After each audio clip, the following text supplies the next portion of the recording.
G'day mate, I'm FPLRoo and welcome back to the channel and welcome back to another FPL video.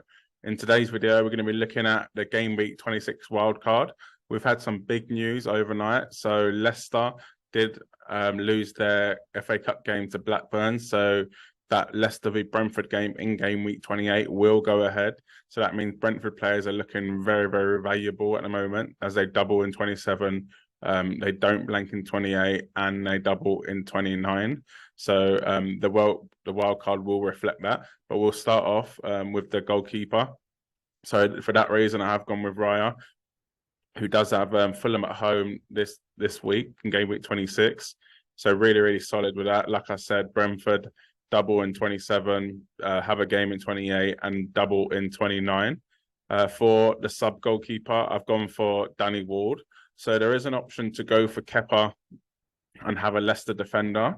But I've gone for Ward. It just all depends on your budget. If you need to save a bit of money, you can go for Kepa and then downgrade Reece James, who's in defence, as you can see. The reason I've gone for Reece James is Chelsea do have a fixture in 28 and they have a double in 29. So with Reece James, I'm just hoping he can stay fit. And if he can stay fit, we know how great he can be as an FPL option. So I've gone for Gabriel as the Arsenal defender. Again, Arsenal have a fixture in 28, but they don't double in 29. So it could be someone you look to bring out later on down the line, but we'll go on to that when we get to Game Week 29. We've also gone for Estupinan, so the Brighton wing back. So he could be injured. So if not, definitely go for Lewis Dunk. So he has a West Ham at home, a good fixture again in Game Week 26. And for the bench, we've got Ben Mee, like I said with Raya. Brentford have a double in 27, have a fixture in 28 and a double in 29. And I've also gone for Trippier. Although their double in 29 is not the best, they do have a fixture in Game Week 28 and we know how great Trippier can be. So for midfield, I've kept Marcus Rashford. So although he does blank in 28, he's just on fire at the moment. And this, not the easiest game on paper. Liverpool away, but Liverpool have been terrible recently. Although they have kept a few clean sheets in a row in the league, I fancy United to win that game and Rashford to get a goal.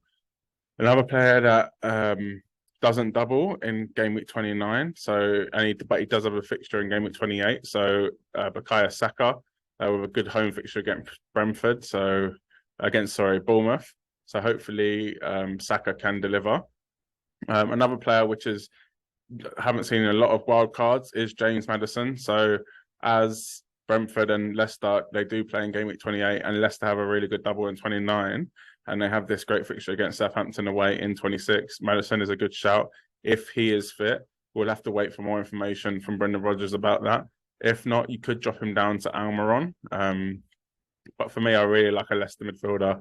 You could even go for Harvey Barnes or someone like that.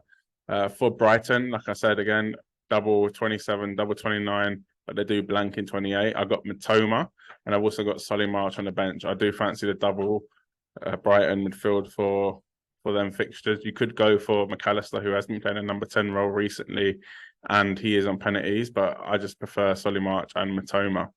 So up front, the obvious pick is Ivan Toney, with a good fixture against Fulham in Game Week 26. Although it's come out, he has pled guilty to his betting charges. We don't know when that hearing will take place. We don't know what charges or what punishment he will get, and it could take a few weeks. So hopefully he can carry on playing and get a few goals for you. Another player I've gone for up front is Harry Kane. I just feel like he's inevitable. He scores roughly once a week, which is great. You're not going to get massive hauls from him, but you're going to get it ticking along nicely. And you want someone that's consistent in what is a up and down season for the Premier League. With Kane, he probably will blank in Game Week 28, as if either Southampton or Spurs win the FA Cup games, then there'll be a blank. But if that is a blank, he might double in 29. So great. And then Erling Haaland, not much I need to explain. But something to take into account is he does blank in 28 and has Liverpool away, I think it is, in 29. So not the most yeah, not the best fixtures. As some players will be playing 3 times and he plays once, and that's against Liverpool. But I just feel like you have to have Haaland.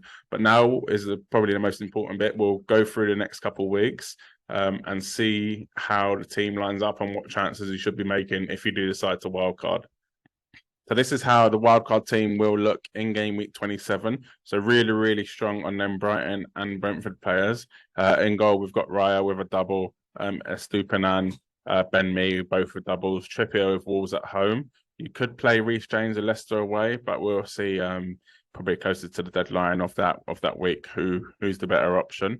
Rashford starts with Southampton at home. Saka, Fulham away, two Brighton midfielders, March and Matoma with the double, Leeds away, Palace at home.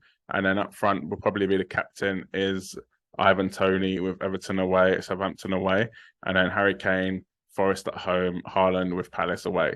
So some really, really good fixtures in there, even for the single game week players. So hoping for a big score with that week, but we'll be rolling our transfer if the wildcard is played in order to have 2 transfers for that game week 27 double game week and further on down the line from the blank game week. But we'll quickly move on to that.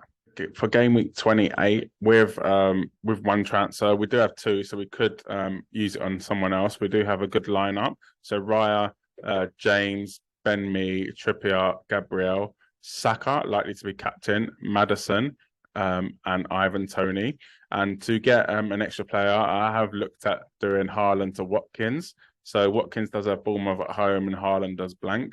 Then Haaland has Liverpool and Watkins has a double game week. So you're getting an extra 2 fixtures over Haaland. Although Haaland can definitely beat Watkins over 2 fixtures, it does give you a chance to try and capitalise on that blank and double game week. You could also do Matoma or March to another blank or a player that plays in game week 28 and doubles in 29. So you could go for maybe another Leicester midfielder, a Villa midfielder, a Chelsea midfielder if anyone becomes a good option. But yeah, it does give you the option to do that as there is a bit of money in the bank from Haaland to Watkins. But for me, I'd probably just save that money in the bank just in case you want to get Haaland back in and you don't have to take out another player. So for me, I'd probably just keep that money in the bank. But we'll move on to game week 29 and see how the double game week will look and how your team will look and the potential to be playing the bench boost chip. So for double game week 29, we have a lot of doublers. So 13 doublers in total if you count the bench boost. So Raya in goal with Brighton away and Man United away. Reece James with Villa at home, Liverpool at home. Ben Mee with Brighton away and Man United away. So not the easiest double game week that. Luke Shaw, who will be bringing in for Gabriel, as Gabriel only has a single game week with Newcastle away and Brentford at home.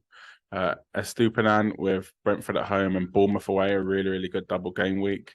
Rashford has, like Luke Shaw, Newcastle away, Brentford at home. Maddison, who has Palace away and Villa at home, a really good double game week. Matoma and March, who have Brentford at home and Bournemouth away. And then Ivan Toney with Brighton away and Man United away. Again, not the easiest double game week. Ollie Watkins with Leicester away and Chelsea away. So could be goals in that one, especially with how Chelsea are playing recently. And then for the bench boost, you'd have Danny Ward with Palace away, Villa at home, Trippier with Man United at home, West Ham away, Saka with Leeds at home, and Kane with Everton away. So you still have the extra free transfer. So you could go Saka to another double game week player if you really wanted to put all your eggs in the double game week basket. Or you could even go Kane to another double game week striker, maybe Iniacho if he's an option, or maybe even try and get Bruno Fernandes. But for me, I'd rather have the money in the bank in order to bring back Erling Haaland in game week 30, and we'll quickly discuss that. So for game week 30, we have a strong looking squad, but obviously we are missing Haaland. So for this week, the transfer would be Ivan Toney to Haaland. That could be Watkins as well, but Watkins has Forest at home. And I just feel like maybe Haaland's ban could be around the corner at this point, or he could get them 2 yellow cards that he's only he's basically only 2 away from 10 which will give him a 2-game suspension. He could get that earlier, but you never know. But yeah, it's just probably not worth the risk. And Brentford are not going to double later on in the season past game week 30. So it's definitely a great chance to get Haaland back in. So the bench is full of Brighton players as well. Maybe that's something that needs to be addressed. But for now, the rest of the team is looking very strong. Some really, really good home games. You got Raya, Newcastle at home. You could even play Danny Ward with Bournemouth at home. James, Wolves away. Shaw, Everton at home. Trippier, Brentford away. Rashford, Everton at home. Maddison, Bournemouth at home. Saka, Liverpool away. Kane, Brighton at home. Haaland, Southampton away. And then, like I said, Watkins with Forest at home. So that was my wildcard draft team. Let me know what you think. Have I left anyone out? Leave a comment below. And will you be playing your wildcard? Definitely let me know below.